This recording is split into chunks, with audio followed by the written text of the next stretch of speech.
대전, 세종, 충남 현안과 이슈를 진단하는 시사 라디오 5시엔 대세남.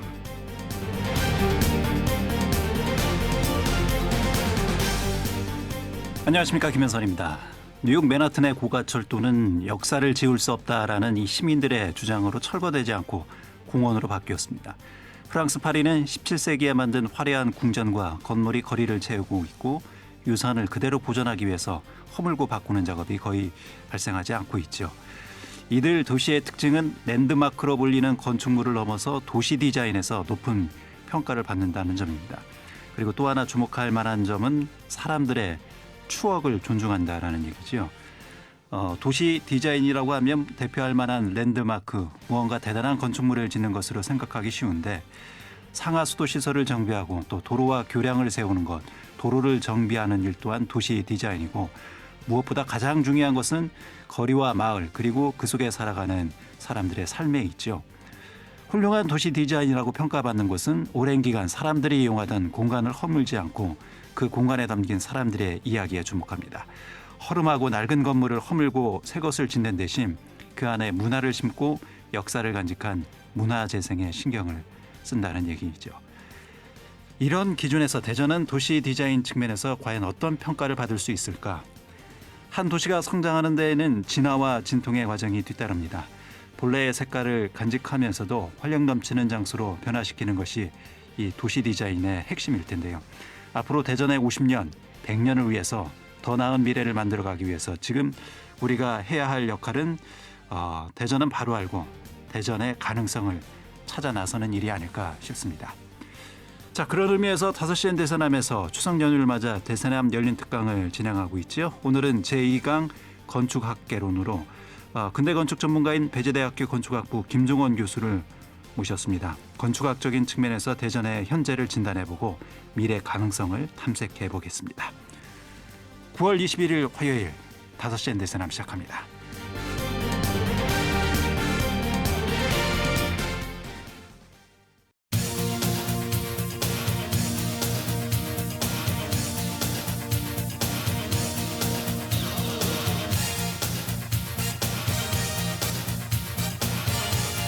오늘 저희 5시엔 대세남은 추석 특집 열린 특강으로 꾸며집니다. 어제에 이어서 두 번째 시간 제2강 건축학개론이라는 주제로 강연이 진행될 예정인데요.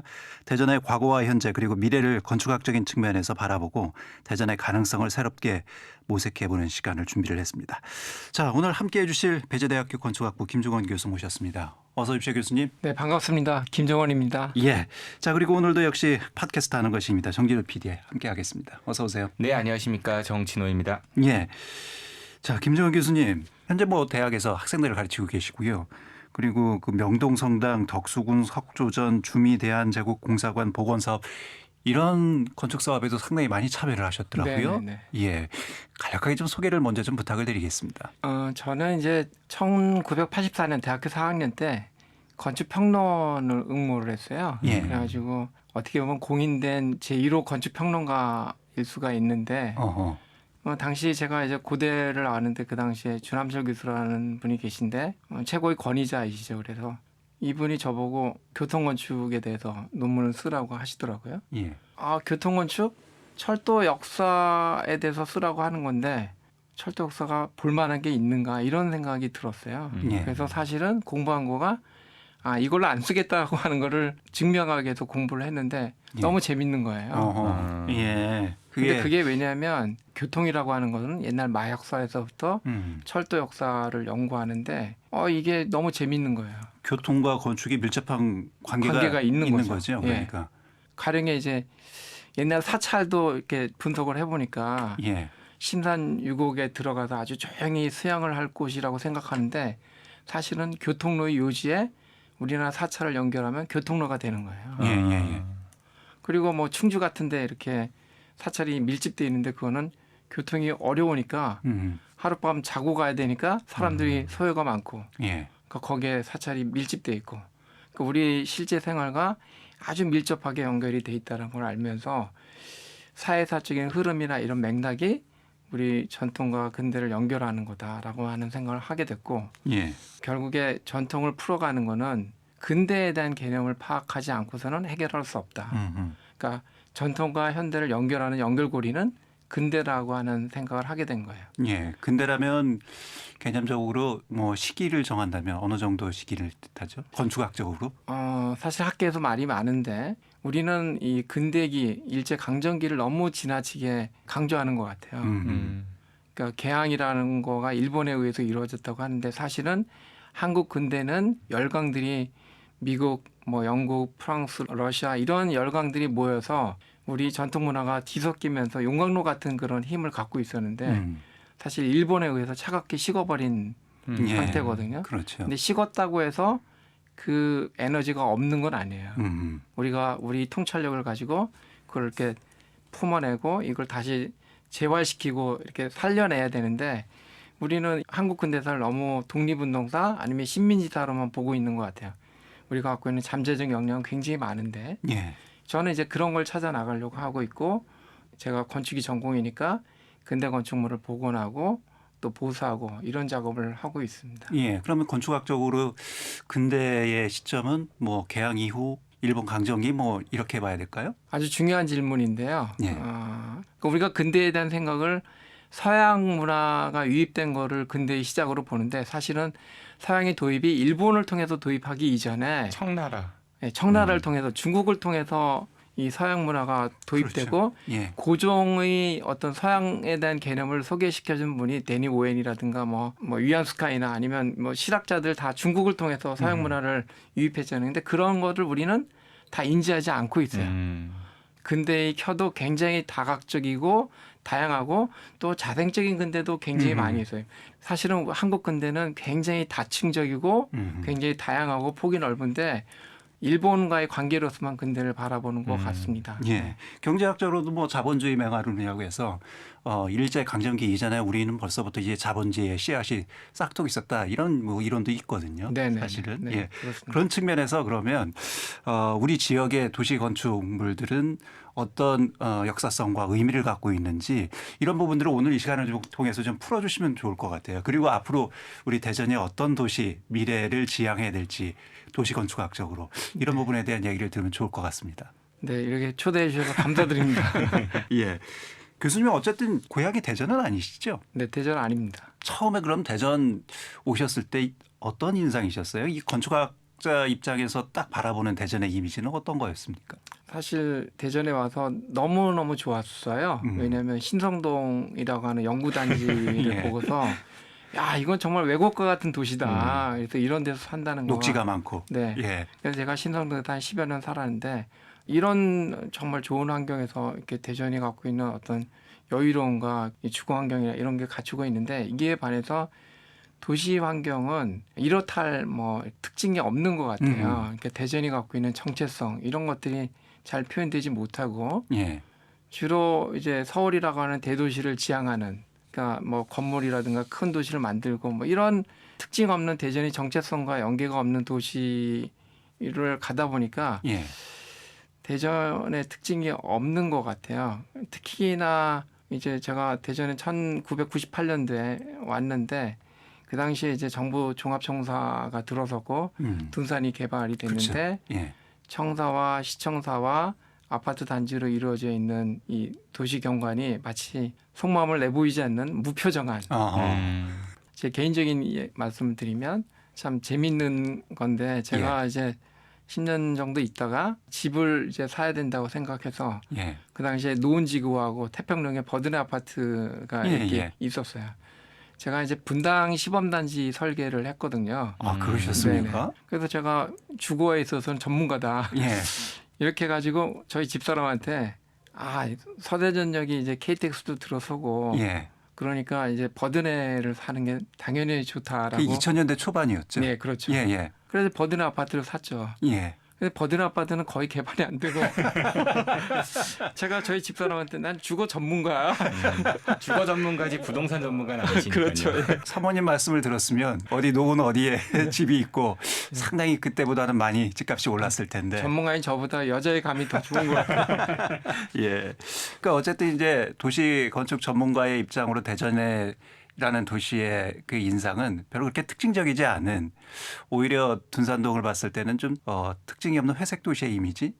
신도시가 개발되면 흔히 들어서는 그런 도시의 이미지로 이렇게 보이셨나 봐요. 네. 근데 아마도 이게 대전만의 문제는 아니고 우리나라 사회 전반적인 경향인 것 같아요. 그러니까 그게 뭐냐면 너무 쏠리는 거죠. 이게 뭐 누가 잘 산다 아니면 어느 도시가 크게 발전한다. 그러니까 발전이라고 하는 의미도 사실은 어느 한 특정한 아이템으로 발전하는 거지 발전으로 해서 다른 아이템은 버리게 되는 거잖아요. 발전의 반대의 또 다른 이면은 다른 기능을 포기하는 거라고 생각을 해요. 내가 뭐 마라톤을 굉장히 잘한다라고 하면 거기에 집중하다 보면 다른 기능을 포기하는 거잖아요. 근데 인간의 삶이 어느 하나의 어떤 기능이나 아니면 하나의 목표만 가지고 갈 수는 없는데 우리는 어떤 뭐가 있다, 방향이 있다 그러면 한국 사람 저를 포함해서 우리는 이렇게 한쪽으로 가야지 직성이 쏠리는 것 같은 생각이 들어요. 근데 가다 보면 허무하게 되는 거죠. 내가 그 사람을 쫓아갈 수도 없고 나의 본질을 잃어버리고 내가 원래 좋아했던 걸 잃어버리게 되는 거죠.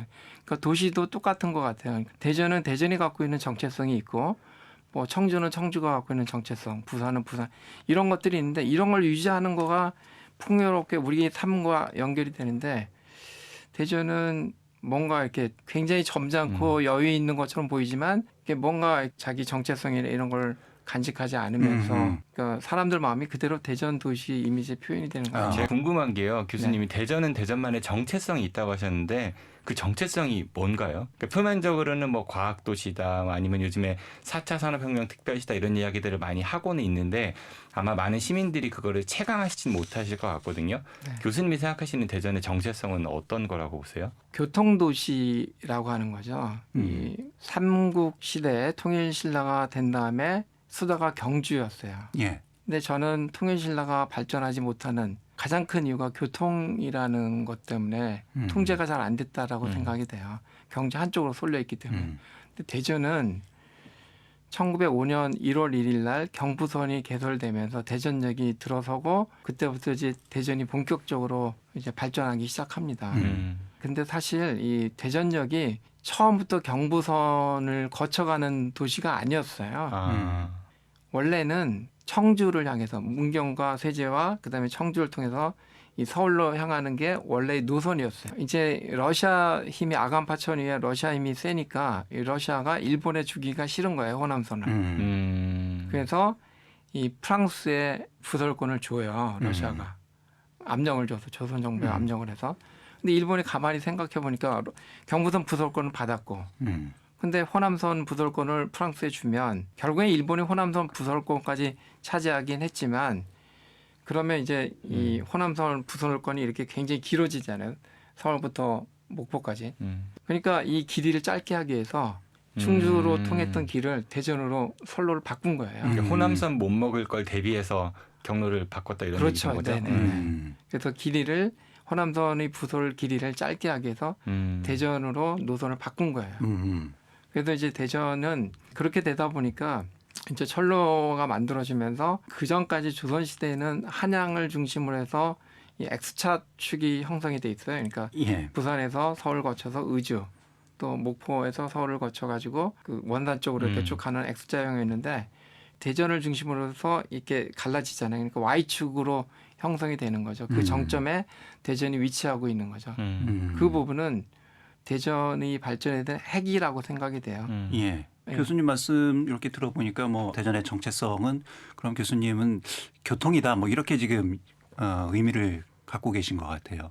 네, 제가 교통건축으로 공부도 했고 예. 대전이 교통이 정점인데 그걸 잘 활용해야 되는데 사실 잘 활용하지 못하고 있다고 생각합니다. 어떤 측면에서 그렇습니까? 한마디로 이야기하면 교통이 정점이라고 하는 것은 호남이나 영남이나 대전에 모이게 해야 된다고 생각을 해요. 수도권도. 대전으로 일단 다 모이게 한 다음에 강원도나 충북이나 충남이나 작은 소도시로 가는 것도 대전을 통해서 가는 게 훨씬 더 효과적이고 효율적으로 구축이 될 수 있다라고 생각이 들어요. 그러니까 여기는 서대전역이 있고 대전역이 있으니까 모여서 서대전역과 대전역을 트램이나 아니면 트레일이나 빨리 신속하게 왔다 갔다 할 수 있게끔 해주면 각 작은 도시로 뿌려주는 역할을 하면 대전으로 일단 사람들이 다 모일 수 있는 거죠. 근데 너무 짧게 모이지 않나요? 이제 특히 뭐 일일 생활권을 넘어서 지금 반나절 생활권 이런 이야기 하니까 과거처럼 오래 머무르는 게 아니라 환승 개념이면은 말 그대로 거쳐가는 도시에 불과하는 그렇게 좀 의미가 좀 바뀌어간 것 같거든요. 아주 중요한 말씀을 하셨는데 그래서 정책이 필요한 거고 그래서 대전의 문화가 거기 안에 들어가야 되는 거죠. 그러니까 머무를 수 있는 곳으로 만들어야 된다는 거예요. 그러니까 1, 2차 대전 이후에 뉴욕이 세계적인 도시로 발전하게 되는 거는 결국 사람이 모일 수 있는 도시로 만든 거라고 생각이 되거든요. 그러니까 교통이 편리함이 있지만 그 편리함을 기반으로 해서 사람이 머물 수 있는 공간으로 만드는 도시계획과 그런 공간을 제공하고 그런 편의성을 제시할 수 있도록 도시 정책이 만들어져야지 예. 사람들이 대전에 머물 수 있는데 그런 게 전혀 준비가 안 돼 있기 때문에 맞아요. 지금은 거쳐가는 곳으로만 아무 특징이 없으니까 대전은 예. 그냥 교통이 편한 도시, 거쳐가는 도시 그리고 또 대전에 사는 사람들도 이제 둔산이라고 하는 신도시로 생활이 거점이 많이 옮겨졌어요. 그러니까 예. 원도심은 대전이 도시가 아니라 그냥 거기는 잠시 거치거나 이런 걸로 생각하고 있는 거죠. 그래서 예. 이거를 대전이 어떤 그 스케일 좀 크게 일제강점기 때 만들어진 도시이긴 하지만 일본과의 연결, 바다와 연결이 통해서 대전을 통해서 대륙으로 넘어가는 거점이 되는 거거든요. 그러면 세계적인 도시로 만들 수 있다라고 생각이 들어요. 근데 예. 그런 거를 도시 전략과 이런 개념으로 풀어가야 되는데 예. 그런 게 잘 안 되는 것 같아요. 예. 우리 지역 특히 이제 근대 도시라고 불리고 있는 대전의 모습, 형상 이런 걸 좀 짚어봐야 될 것 같습니다. 교수님이 아까 말씀하셨듯이 이제 대전은 철도가 생기면서 이 그때부터 발전이 시작된 근대 도시라고 이렇게 명칭이 붙여져 있지 않습니까? 네. 그런 의미에서 현재 대전역을 중심으로 한 원도심 그리고 그 원도심 속에 남아 있는 여러 이제 근대 문화유산들의 흔적들 이런 부분들에 대한 좀 점검이라고 해야 될까 이런 부분이 좀 먼저 선행이 돼야 하지 않을까 싶거든요. 1905년도에 이제 대전역이 영업을 시작하고 이 1932년에 충남도청이 이제 공주에서 이전했잖아요. 예. 근데 거기에 역과 그다음에 이 충남도청의 중앙로 길은 아주 근대 도시의 핵심적인 도시 구조를 지니고 있어요. 그 사이에 은행동이라든가 예. 뭐 목적교도 있고 대전천도 있고 이래서 그 사이사이에 사실은 굉장히 많은 은행과라든가 법원이라든가 관공서라든가 또 철도 관련된 여러 시설물들이 있으면서 도시가 갖고 있는 모든 요소를 다 담아내고 있어서 예. 제가 왔을 때인 90년대만 해도 대전이 근대 건축물들이 꽤 많이 있었는데 예. 지금은 많은 건물들이 많이 사라지고 사라졌죠. 없었습니다. 근데 그 이유는 아마도 이제 일제에 의해서 만들어진 도시라고 하는 어떤 선입감, 그다음에 개념. 그래서 많은 분들이 대전의 정체성을 송시열이나 아니면 김장생이나 이런 유학자, 우리는 안동에 기와가. 필적할 만한 예. 뭐 기와의 어떤 원류다라고 하는 걸 강조했던 것 같아요. 그러다 예. 보니까 대전이 갖고 있는 원래 만들어진 대전의 정체성을 애써 외면하거나 아하.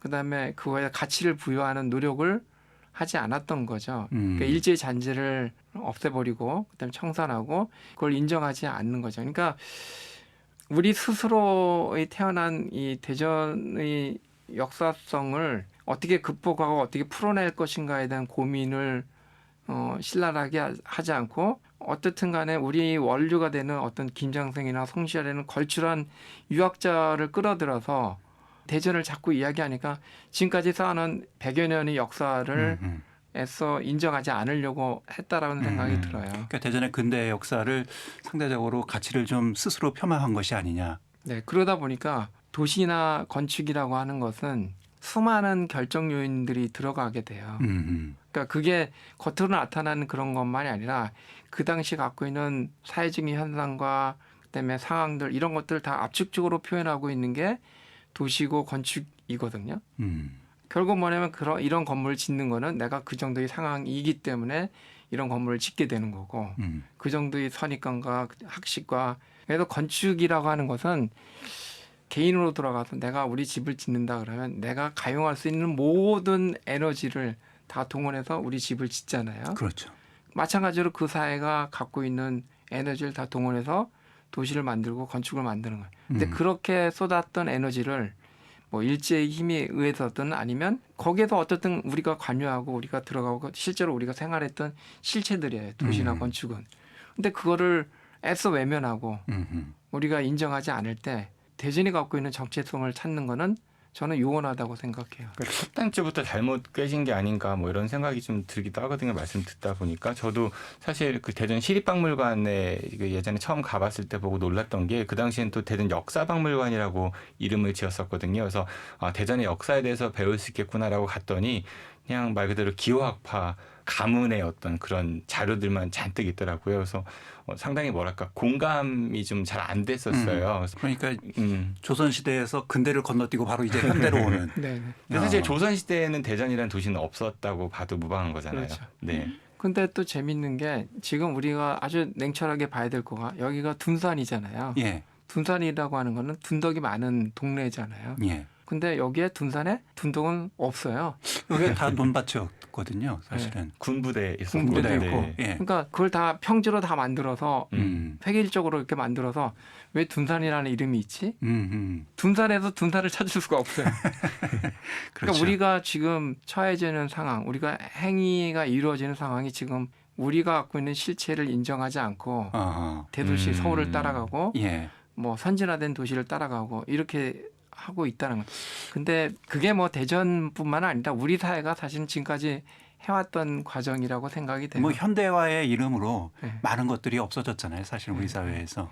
예. 좀 바뀌어야 된다고 생각하는데 근대 건축에 대한 개념도 저만이 생각일지 모르겠어요. 지금 한국 근대 건축의 주류는 한국 근대 건축을 이야기하는 것은 서양이 고전 건축을 한국 근대 건축이라고 이야기하고 있어요.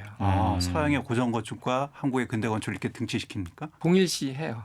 가령 이를테면 네. 명동성당이나 예. 전주에 있는 전동성당이나 예. 뭐 총독부 건물이나 이런 것들은 사실은 서양의 근대 건축이 범주에 포함이 되지 않는 건물들이에요. 예. 그렇죠. 서양의 고전 건물들이에요. 그 양식을 그대로 본따서 네네네. 만든 것들이. 그러니까 서양의 힘을 받아서 건물을 지었다고 해서 예. 그게 한국이 근대 건축이라고 규정하는 것 자체가 아하. 굉장히 넌센스라는 거죠. 그러니까 시기적으로는 근대지만 그 양식은 고전이다. 그리고 한국적이지 않은 서양의 고전적 스타일을 우리는 정상반대의 개념인 한국 근대 건축이라고 이야기하고 있어요.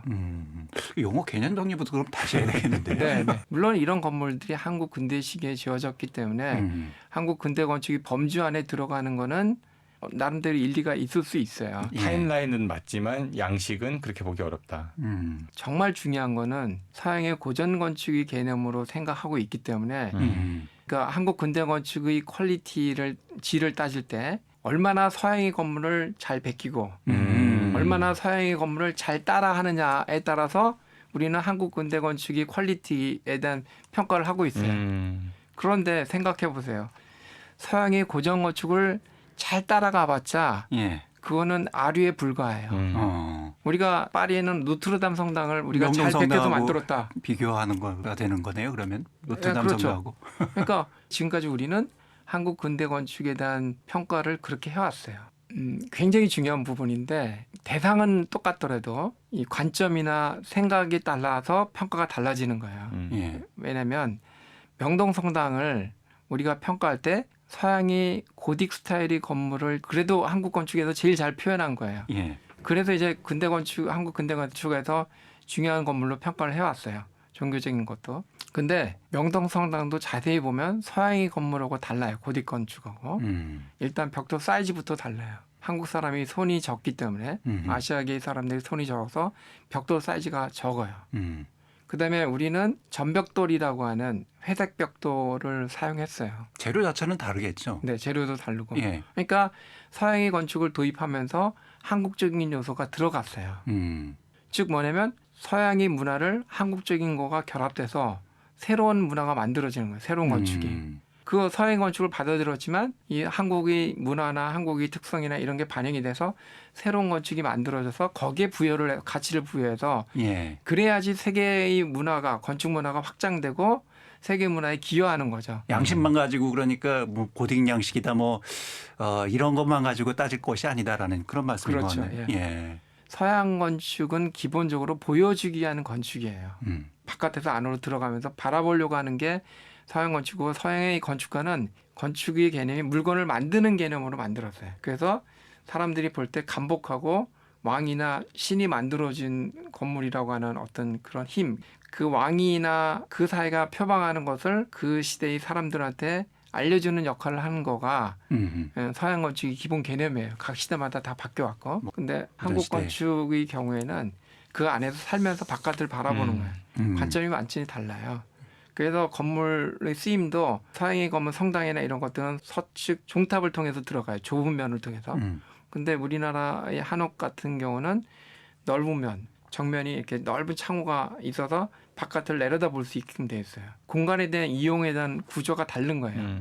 서양의 종교적인 어떤 이 공간에 대한 이용 개념과 그 형태나 이런 스타일은 한옥형 스타일이 결합돼서 새로운 문화가 만들어지는 거죠. 그게 바로 근대 우리 모습인데 우리는 이제 그렇게 우리 문화와 뒤섞이고 우리 전통과 서양의 문화가 이렇게 섞이는 것들에 대한 관심을 우리는 사실 별로 갖고 있지 못했어요. 서양 양식을 따라하든 서양의 뭐 건축 기법을 따라하든 우리 땅에 만들어진 건물은 어쨌든 그 자체로서도 의미가 있는 것이다. 가치가 있고. 만든다는 것은 우리 생각과 우리 습관과 이런 게 다 들어갈 수밖에 없어요. 어쨌든 재료 그리고 네. 그걸 만드는 사람이 그곳에서 맞습니다. 발붙이고 살고 있는 그 당시에 이제 사람들이었으니까 네, 맞습니다. 예, 충분히 그런 의미로 평가를 하면 보존의 가치도 우리가 다시 한번 더 확장해서 생각할 수 있지 않을까 그런 생각도 좀 해봅니다.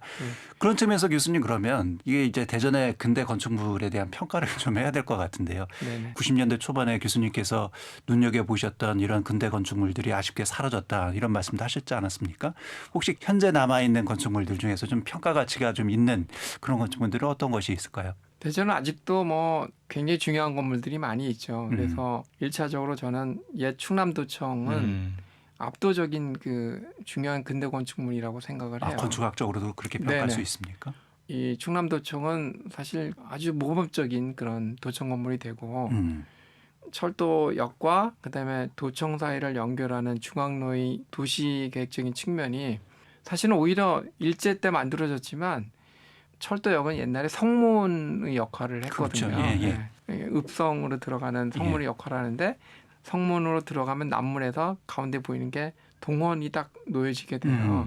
오히려 그 개념을 이 지방 도시가 갖고 있는 정체성이나 이런 개념을 의도적으로 표현한 건 아니지만 어쨌든 그 개념이 구현된 거죠. 예. 지금도 중앙로는 그 축을 갖고 있고 예. 그래서 저는 이 새로운 랜드마크를 만드는 것도 중요하지만 우리가 갖고 있는 랜드마크 역할을 했던 충남도청을 어떻게 활용할 것인가가 굉장히 중요하다고 보고 대전을 그럼 상징적으로 표현할 수 있는 랜드마크로서의 그런 가치 의미도 있습니까? 충남도청 현재로서? 충분히 있고 거기는 넓은 광장이 있고 강당도 있고 아주 건축적으로 굉장히 좋은 건물입니다. 근데 제대로 지금 활용을 하지 못하고 있어서 지금 이제 그렇게 활용한다고 하잖아요. 대전시에서든 계획을 갖고 있고 문체부에서도 그렇고 어떻게 보세요? 그게 제대로 방향이 가는 것 같아요. 충남도청사에 대한 활용 방안이. 전문가인 저도 잘 모르겠어요. 저도 어떻게 가고 있는지 모르고 처음에는 뭐 자문회의나 이런 것도 했는데 그게 어떻게 흘러가는지 잘 모르겠고 저는 좀 대전이 아쉬운 거가 뭐냐면 제대로 된 전문가가 깊숙이 들어가서 하나라도 꼼꼼하게 정말 디테일하게 풀어가야 되는데 흉내만 내는 경우가 굉장히 많아요. 그러니까 정말 심도 있게 세밀하게 디테일하게 뭔가를 아웃풋을 만들어내야 되는데 그러려면 우리가 사람이 일을 하는데 90%를 따라가는 거는 뭐 어느 정도 할 수 있어요. 근데 90%에서 95%를 올리는 노력은 90%의 노력만큼 들어가야 돼요. 근데 대전은 제가 단적으로 이야기하면 5%를 올리려고 하는 노력을 안 해요. 90%에 만족해 버리기 때문에 그렇게 매력적인 도시가 잘 안 되는 것 같아요. 제가 너무 심하게 얘기하는지 모르겠는데 거의 모든 부분에서 건축 도시 쪽에서는 그런 것 같아요. 또 하나의 중요한 건물은 도지사 관사가 있지 않습니까? 도지사 관사. 이거는 한국 근대 건축사에서도 굉장히 중요한 건물인데 프랭크 로드 라이트라고 하는 미국의 자존심입니다. 왜냐하면 우리랑 똑같이 유럽의 영향을 받았던 미국은 이 유럽에 대해서 그 컴플렉스를 느끼고 있어요. 유럽의 라이트가 영향을 미쳤어요. 그러니까 미국의 자존심이에요, 건축가가.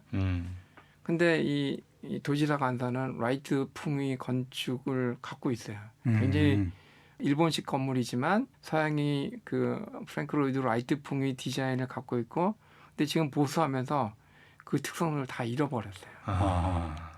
그 특성을 잘 찾아내지 않고 어떤 특성이 있었습니까? 라이트의 낙수장 건물이 있어요. 예. 프랭크 로이드 라이트의 낙수장 건물인데 이 낙수장 건물의 투어 프로그램을 개발하기 위해서 어떤 거를 보여줄 것인지에 대한 세밀한 연구를 해서 그 프로그램에 따라서 가이드를 하고 훈련을 해가지고 이걸 안내해요. 그러려면 라이트의 낙수장 건물을 잘 보존하고 그 뜻을 잘 알아야 될 거 아니에요. 건축가가 한 거. 근데 우리는 지금 건축가가 무슨 생각을 했는지 관심이 없어요. 그냥 뭐 형태만 대충 이렇게 흉내내고 활용했다라고 하는 정도로만 하면 된대. 이제는 우리나라 사람들이 좋은 건물 너무 많이 가서 보고 예. 좋은 프로그램 너무 많이 가서 느끼고 있고 그래요. 근데 우리 땅에 있는 건축물에 대해서 세밀하게 조사하고 연구하고 그다음에 그거에 대한 감정이나 이런 것들을 이입시키고 이렇게 풀어가면 훨씬 더 이렇게 정말 좋은 환경에서 이렇게 느낌이 있는 이런 게 만들어질 텐데 우리는 뭐 전문가인 저희 책임도 있겠죠. 근데 그런 게 잘 반영이 안 되고 세밀하게 하는 노력들이 좀 부족하다고 전문가의 생각해요. 손길이 그러니까 좀 부족하다 이런 말씀이신 것 같아요. 정말 공감이 예. 되는 게 90%의 노력까지는 하는데 그거를 넘지 못한다는 말씀이 뭔가 대전시에서도 많이는 하거든요. 그리고 그럴싸한 것들도 굉장히 많이 펼쳐놓는데 시민 공감을 많이 못 얻는 것 같아요. 그러니까 좀 심하게 얘기하면 그들만의 리그, 뭔가를 하나 했다라는 성과 이런 거 보고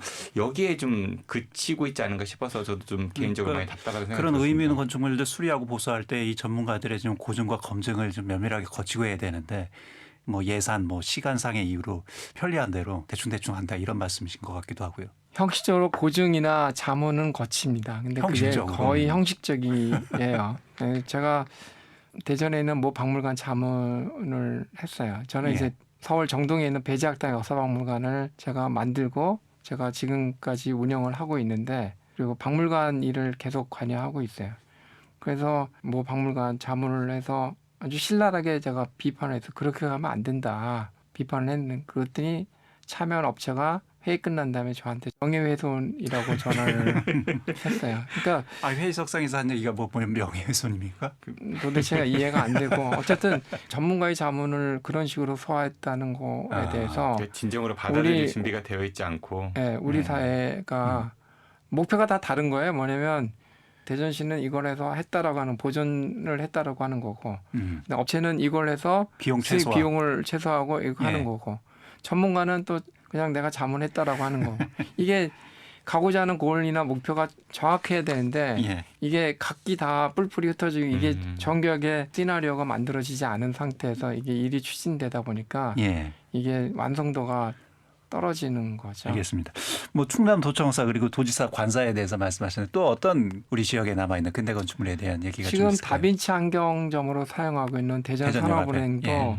굉장히 좋은 건물입니다. 음. 그래서 지붕 밑에 이제 프리지라고 하는 양식들도 굉장히 세밀하고 듬직하고 그래서 이런 건물들은 사실 당시에 근대기에 대전 도시가 갖고 있는 어떤 힘을 느끼게 해주는 건물들이라고 생각을 해요. 근데 지금 솔직하게 얘기해서 그렇게 좋은 건물들에 대해서 관심을 갖고 있는 대전 시민들이 별로 없죠. 안타깝죠. 네. 예. 그저 상업적으로 활용되는 거는 어떻게 생각하세요, 교수님? 저는 상업적으로 이용하는 거는 중요하다고 봐요. 대부분의 실패하는 케이스가 관에서 주도해서 처음에는 화려하게 시작하는데 관은 지속성을 유지하기가 굉장히 어려워요. 예산도 계속 들어가야 되니까. 네네. 예. 관리하는 거 굉장히 어렵고 예. 그렇기 때문에 그래서 관을 책임지는 사람이 생각이 굉장히 좌지우지하는 경우가 많아서 이 생각이 바뀌면 어느 날 갑자기 이렇게 정말 이렇게 무관심하는 바뀌면. 대상으로 바뀌고 막 이상하게 되는 경우가 많이 있어요. 뭐 근데 시책이 바뀌면 또 네네. 예산이 갑자기 중단이 되거나 뭐 그럴 수도 네. 있으니까요. 결국 저는 이제 이게 지속성을 가지려면 수익이 만들어져야 되고 이걸 잘 원형을 잘 유지하는 거가 수익에 상당한 혜택이 된다. 근데 이 상업적으로 활용하다 보면 원형을 좀 훼손할 수밖에 없는 왜냐하면 현대적으로 또 편리성을 또 추구해야 되니까요. 그런 상황에 놓여일 수도 있잖아요. 아주 중요한 지적이신데 그래서 전문가가 필요한 거죠. 그러니까 상업적으로 이용하는데 거기에 전문가의 성격이 돼서 어색하지 않으면서 원형을 유지하면서 어느 정도의 어떤 그 변형이라든가 변화의 가능성. 사람이 사는데 완벽하게 냉동 보관할 수는 없잖아요. 문화재라고 하는 그렇죠. 거. 건축이라고 하는 거가 예. 어차피 사람이 사는 거고 사용되는 거고. 근데 그거를 건물은 그냥 완전히 냉동 보관하고 편리성을 추구하고 이렇게 할 수 없는 거잖아요. 그래서 저는 전문가들이 좀 깊이 관여해서 균형 있게 제시를 해야 되고 조언도 좀 해주고. 네네. 예. 그래야지 또 사람이 키워지는 거거든요. 전문가도 키워지는 거고 예. 지금 시점이 그런 시점이라고 생각이 전문가도 인정하지 않고 가고자 하는 목표도 별로 없고 그러니까 좀 심하게 얘기하면 돈 있는 사람이 힘 있는 사람이 권력 의지에 따라서 왔다 갔다 하고 이렇게 되는 거 아닌가. 그래서 안타깝죠. 도시 건축에도 그런 현상들이 나타난다는 말씀이시네요. 네, 제가 방송에 나와서 이렇게 말씀드리는 것도 시민사회가 제대로 된 생각을 갖고 있어야 된다고 생각하는 거예요. 예. 우리가 대전이 정체성이 뭐냐. 그러니까 저는 우리 사회가 식민지 지배를 받았지만 우리가 극복해서 지금은 사실 전 세계적으로 그 저개발 국가에서 한국을 모범으로 해서 따라가려고 하는 나라가 굉장히 많거든요. 그렇죠. 예. 우리나라를 대상으로 해서 따라오려고 하는데 우리는 스스로가 우리가 걸어왔던 길을 부정하고 우리가 갖고 있는 도시 건축에 대한 자산을 부정하고 이거 우리 거 아니야. 우리 스스로가 이렇게 뭔가를 지속 가능한 사회로 만들어 나가지 못한다고 생각을 해요. 예. 대전역 주변에 관사촌 있지 않습니까? 이것도 네네. 이제 상당히 뭐 보전이냐 개발이냐 여러 가지 또 논란도 있었고요. 지금 현재는 뭐 카페로 상업적으로도 활용이 되고 있고 몇몇 이제 관사촌은 보존이 되기도 했는데 이 관사촌은 건축학적으로 글쎄 뭐 특별히 양식이나 아니면은 또 미적으로 뭐 이렇게 볼 때는 그렇게 큰 가치나 의미 부여하기는 좀 왜소하지 않나 뭐 이런 생각도 드는데 그런 부분은 어떻게 보세요? 대전에 있는 관사촌은 크게 이제 관료들의 관사, 국장이나 뭐 네. 도지사나 이런 관사촌이 있고 대전이 철도를 중심으로 하니까 철도에 종사했던 사람들을 위한 관사촌에서 소재동에 지금 관사촌이 있는데 대전의 정체성이 교통도시니까 그 정체성을 유지하기 위해서 이 부분을 어떻게 잘 보존하고 활용하는 게 중요하다고 할 수 있고 이게 건물 하나 단위 하나가 아니라 사실은 도시를 연결하는 길과 맥락과 이 그 군집돼 있는 이 흐름이라든가 이런 거를 같이 봐야 되거든요. 전체 공간으로 평가를 네네네. 하는 거죠. 그러니까 우리가 피렌체라든가 이런 데를 가서 건물 하나만 보는 게 아니라 그 건물과 도시 구조가 어떤 관계를 맺고 있는가 이런 걸 보는 거가 중요한데 그게 이제 도시 재생 이런 거의 핵심이라고 보는데 이게 또 여러 가지가 맞물려 있습니다. 그러니까 대전이 지금 저는 이제 전문가로서 뼈 아픈 점이 뭐냐면 뾰족집이라고 하는 건물이 있어요. 허물어졌었죠. 네. 예. 이제 현재 리얼하게 벌어지는 건데 뾰족집이 저희가 등록문화재로 등록하라고 그렇게 이야기했는데 주인이 거부했어요. 어느 날 갑자기 등록하겠다고 신청을 했어요. 그게 재건축 지역에 속해 있어요. 이게 등록문화재로 등록이 되면 아파트 사업을 하는 게 치명적으로 그렇죠. 돼요. 예.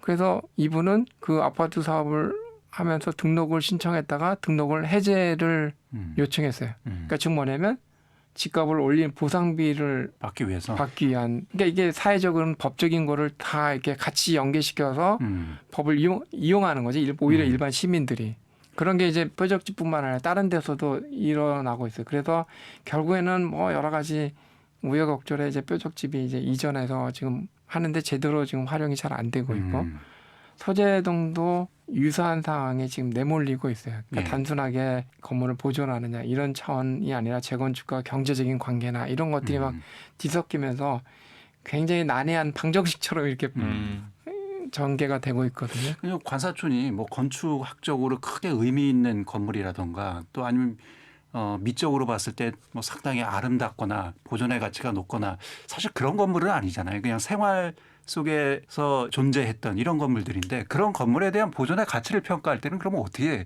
봐야 될까요? 그게 이제 보존할 것이냐 개발할 것이냐 더군다나 또 이게 대부분 사유재산이잖아요. 네. 그 사람들의 사유재산을 제한하면서 이 공공의 이익을 위해서 어떤 하나의 뭐 가치로서 평가해서 남겨둔다. 이랬을 경우에 서로 가치가 또 충돌하는 이런 상황이 벌어지기도 해서 참 어려운 부분이기도 합니다. 제 생각에는 아파트 단지를 만들 때 공원 필지나 이런 것들이 필요하잖아요. 예. 그래서 거기에 뭐 관리사무소나 아니면 뭐 노인정이라든가 공동의 커뮤니티 공간에 그런 많은 사람들이 쓸 수 있는 공간에 개인적인 용도로 쓰기보다는 그런 공간에 이제 역사성, 지역성 있는 것을 활용하는 곳으로 해서 활용할 수 있다고 보거든요. 이건 옛날 건물이니까 무조건 남겨라 이렇게 하기보다는 용도를 합리적으로 이렇게 조율을 해서 그 용도에 맞춰서 약간의 변형을 시도하면서 이렇게 만들 수 있어야 되는데 지금은 원천적인 대화가 잘 안 돼. 이게 남아 있으면 재건축 사업이 안 돼. 그렇죠. 어떤 데는 또 이거를 남겨야 된다고 하는 그 명분과 의미를 너무 지나치게 강조하기도 하고 그다음에 또 한편 그 사이에 법적인 틀에서 이렇게 경제적인 이득을 취하려는 세력들 이런 게 막 뒤섞이면서 이게 사실 시민사회가 이게 합리적인 방안을 모색하고 찾아야 되는데 대화가 잘 안 되는 것 같아요. 예, 알겠습니다. 과거 이제 이 대전 근대 건축물에 대한 얘기도 좀 해봤고요. 앞서서 현재 이 대전 도시에 대한 여러 가지 특히 이제 둔산을 중심으로 한 신도시에 대한 개발 방향성에 대한 아쉬운 부분도 좀 말씀을 하셨는데요. 앞으로 도시가 이제 뭐 대전도 지금 여기에 정체되어 있는 것이 아니라 좀 더 확장을 하지 않겠습니까? 그런 네네. 측면에서 계속해서 새로운 신도시 뭐 새로운 건물들이 들어설 텐데 교수님이 보시기에는 어떠세요? 어떤 방향성을 갖고 도시가 좀 확장돼야 되고 도시가 만들어져야 될 것인지 이 지금 현재 상태에서 어떤 방향성을 지향하면서 또 통일성을 좀 추구해야 될지 이런 부분에 대한 말씀도 좀 들으면 좋을 것 같아요.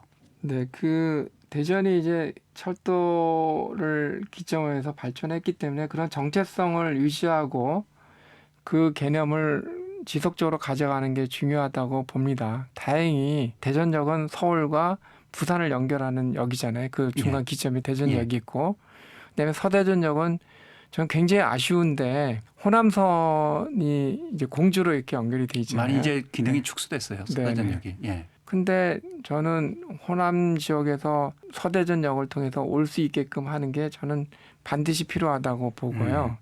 그래서 대전은 정책적으로 서대전역과 대전역을 아주 손쉽게 올 수 있는 교통 편의를 제공해서 효율적으로 할 수 있는 시스템을 구축하는 게 굉장히 중요하다고 봅니다. 우리가 서울을 향한 길은 다 지금 잘 돼 있는데 동서로 연결하는 것들은 굉장히 지금 부족하잖아요. 그렇죠. 근데 그거를 해결할 수 있는 핵이 전 대전이라고 생각이 되고 근데 그거를 위정자나 아니면 정부 정책자도 그걸 잘 활용해야 되는데 그걸로 인해 물류 시스템이 사실 경제의 핵심이잖아요. 근데 그거를 잘 이용하지 못하고 있다고 보고 그래서 만약에 서대전역과 대전역을 연결하는 시스템이 잘 구축이 되면 교통이 굉장히 원활할 거고 그 사이에 고속버스나 아니면 시외버스나 이런 게 지역에 있어서 충남이나 강원도나 아니면 뭐 경상도나 이렇게 연결할 수 있는 네트워킹 시스템을 잘 구축하면 대전이 그야말로 사람들이 모여드는 그러니까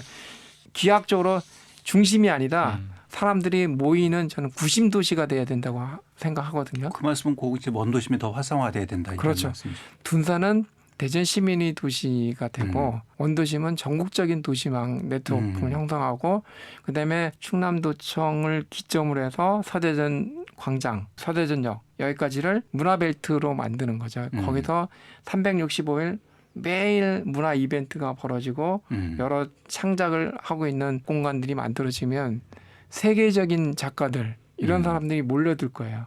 그러니까 그야말로 문화의 플랫폼을 형성하는 거죠. 대전역과 서대전역을 연결하는 이 중앙로를 중심으로 해서 이 길을 통해 가지고 볼거리가 많아지고 문화적인 이벤트가 많아지고 그러면 온 김에 보고 가죠. 그런 문화 공연에 참여하고 이러면 저절로 이제 사람들이 모여들고 이렇게 되는 거죠. 그래서 사람이 모여드는 도시로 만들어가는 게 도시전략이 저는 핵심이라고 생각합니다. 그런데 지금 이 대전의 이제 현재 개발 진행 상황을 살펴보면 원도심 지역도 재개발 지역이 상당히 많이 있거든요. 근데 이 재개발 지역들이 대부분 이제 고층의 아파트들이 지금 들어서는 이런 추세거든요. 그런 상황에서 교수님께서 말씀하시는 그런 방향성하고는 전혀 이제 또 맞지 않은 부분이 있을 것 같아서 어떻게 해야 될까요? 사실은 대전시에서 도시정책이든 전략이나 아니면 예산이나 이런 걸 민간에 다 위탁을 해서 재건축을 중심으로 해서 난개발을 시키는 거라고 생각을 해요. 그거는 도시 전략도 없고 그냥 예. 알아서 아파트 해서 분양해서 그냥 하라고 하는 그런 개념이고 지금 만들어진 도시처럼 똑같은 양상으로 만들어 나가는 아파트만 과정. 질비한. 네네. 네. 그래서 나중에 가서는 후회하죠. 슬럼화되고 예. 그 건물을 부셔서 새로운 도시를 만들어야 되는 그런 거가 될지도 모르고 또 인구는 지금 점점 줄어들고 있는데 예. 그 밀집되는 아파트촌을 만드는 거가 과연 무슨 의미가 있는가 저는 이런 생각이 들고 그럼 기존에 남아있는 좀 오래된 건물들을 보존하면서 활용할 수 있는 방법도 지금 있어야 되지 않겠습니까? 왜냐하면 그 안에 살고 있는 사람 보고 계속해서 이제 불편함을 감수하면서 그냥 살아라.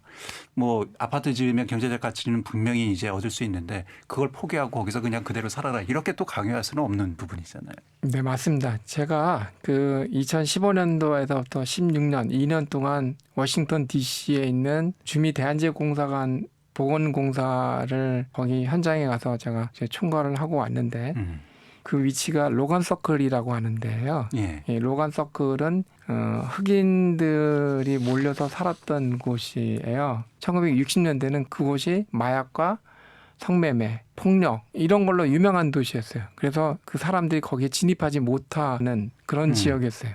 근데 그 지역이 1970년대 개발하려고 그랬어요. 지금 우리나라처럼 원도심해 가지고 이게 너무 낙후돼 있으니까 예. 이거를 개발하려고 해서 지금의 우리나라의 어떤 그 문화지위원회처럼 도시보존위원회에서 그 지역을 역사보존지구로 지정을 했어요. 그래서 다 건물들을 기록하고 조사하고 다 했어요. 근데 지금은 워싱턴 DC를 워싱턴 DC답게 만드는 거의 유일한 곳이라고 평가를 받고 있고 그다음에 지금 가장 떠오르는 예. 주거로서 살기 가장 좋은 곳이 되고 있어요. 오래된 지역이요? 네네. 로간 서클 일대는 지금은 연방정부의 최고의 엘리트들이 가장 선호하는 주거지역이 되고 있어요. 가장 핫한 곳으로 변하고 있는데 이 도시를 정책을 하고 하는 사람들이나 시민과 이런 좀 장기적인 안목에서 예.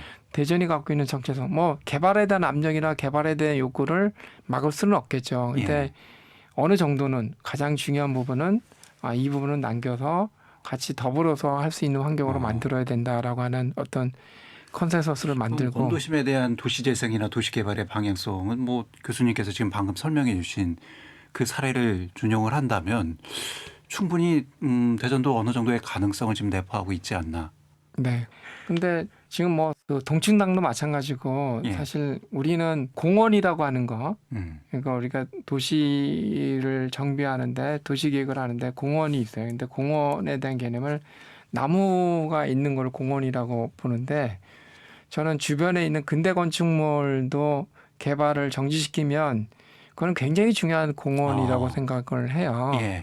그러니까 거기를 개발이 안 된다면 그 공간이 도시적인 삶에서 얼마나 여유 있고 좋은 곳이 되는 거예요. 예. 근데 개발이 안 되는 거에 대한 이 소유주의 불이익 이거를 주변 사람들이 누리는 사람들이 같이 공동으로 이렇게 부담을 하고 예. 그다음에 자기 도시 환경, 주거 환경이 굉장히 좋아지는 거잖아요. 주어진 땅에 이제 건물을 얼마큼 지어지느냐가 건폐율 용적률을 따지는데 예. 바로 옆에 문화재가 있다. 근대 건축물이 있다. 이러면 건폐율 용적률을 완화시키는 거죠. 왜냐하면 공원이 있는 거나 마찬가지 개념이니까. 예. 그래서 그런 개념으로 전환시키면 훨씬 더 그러니까 또 이 주변에 옆에 문화재가 있으면 이게 개발이 안 되니까 이 영역을 전체 대지 영역으로 포함시켜서 개발에 대한 어떤 메리트를 주고 메리트가 나오는 거는 이걸 보존하고 예. 잘 활용하는 걸로 이제 반대급부로 제공이 되고 수익을 그런 방법으로 환수를 하고. 네. 예. 교수님의 말씀처럼 그 원도심도 그렇게 좀 보존이 되고 진정한 의미의 도시재생이 좀 됐으면 하는 그런 생각도 드네요. 뭐 얘기 듣다 보니까 시간이 부족하네요, 교수님. 어느덧 시간이 뭐 훌쩍 넘어서 교수님 끝으로 강조하고 싶으신 말씀이 있으면 듣고 마무리를 해야 될 것 같습니다. 네, 우리가 근대 건축이나 도시나 길이나 가로나 뭐 이런 것들을 보존하려고 하는 노력이 어떤 도덕적인 명분이나 사회적 가치를 유지하려고만 하는 것은 아닙니다. 우리가 역사적인 건물이나 근대 건축물은 그 안에는 우리 아버지, 우리 할아버지가 살았던 삶이 그대로 담겨져 있는 거잖아요.